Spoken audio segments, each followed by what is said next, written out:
Hello, this is the continuation of lecture 3.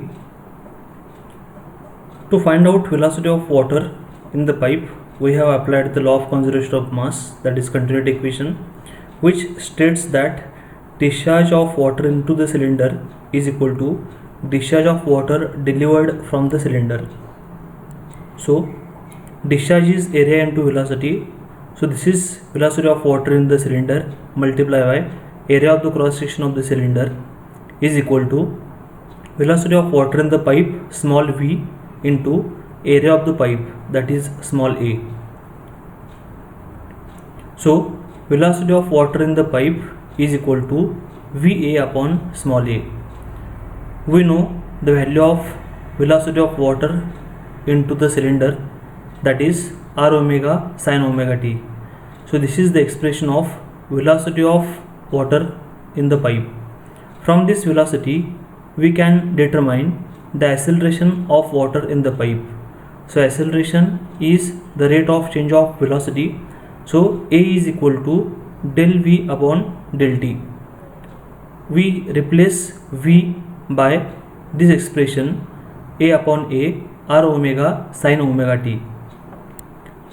Capital A upon small a is the constant, can be taken outside of the bracket. Here r is constant, can be taken outside. Derivation of sin omega t is cos omega t multiplied by derivation of omega t is omega. So the expression becomes a upon small a r omega square cos omega t. So this is the acceleration of water in the pipe. Now next thing is to determine mass of water in the pipe. We know density is equal to mass upon volume. So mass is equal to density multiplied by volume of water in the pipe. So density is rho, volume of water in the pipe is equal to area of the pipe into length of the pipe. So rho into A into L is the mass of water in the pipe. Now we have acceleration and mass of water in the pipe. From these two values we can determine the force required to accelerate the water in the pipe by using Newton's second law of motion. So F is equal to m into A, mass into acceleration. So put value of mass and acceleration here and we'll be getting the expression of force required. From the force we can determine the intensity of pressure due to acceleration. So pressure is equal to force upon area. Value of force is already known to us. So let us put this value here, force required divided by area of the pipe is small a. By mathematical simplification we will be getting the intensity of pressure due to acceleration, and this is the final value of intensity of pressure. From this intensity of pressure we can find out the pressure head due to acceleration. So H to subscript A is the pressure head due to acceleration. A is for acceleration. So pressure head is equal to P upon rho g. The intensity of pressure P is already determined. Let us put this value of intensity of pressure by rho into g is the weight density. From the mathematical simplification we will be getting pressure head is equal to L upon g into capital A upon small a into r omega square cos theta. Means pressure head depends on the length of the pipe, area of the cross section of cylinder and area of the cross section of the pipe, angular speed of the crank and angle covered by the crank, as well as radius of the crank. So here at the beginning of the derivation we have simply taken L is the length of the pipe, but commonly the length of suction pipe and delivery pipes are going to be different, as well as diameter of pipe and diameter of cylinders are going to be different. So here we want to obtain the expression in terms of suction pipe and delivery pipe.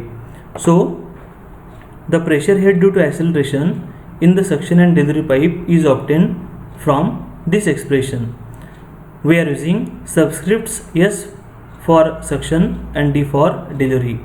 So pressure head due to acceleration in the suction pipe is HAS, which is equal to L is here replaced by LAS, length of the suction pipe, upon G, into area of the cylinder is A by area of the suction pipe into R omega square cos theta.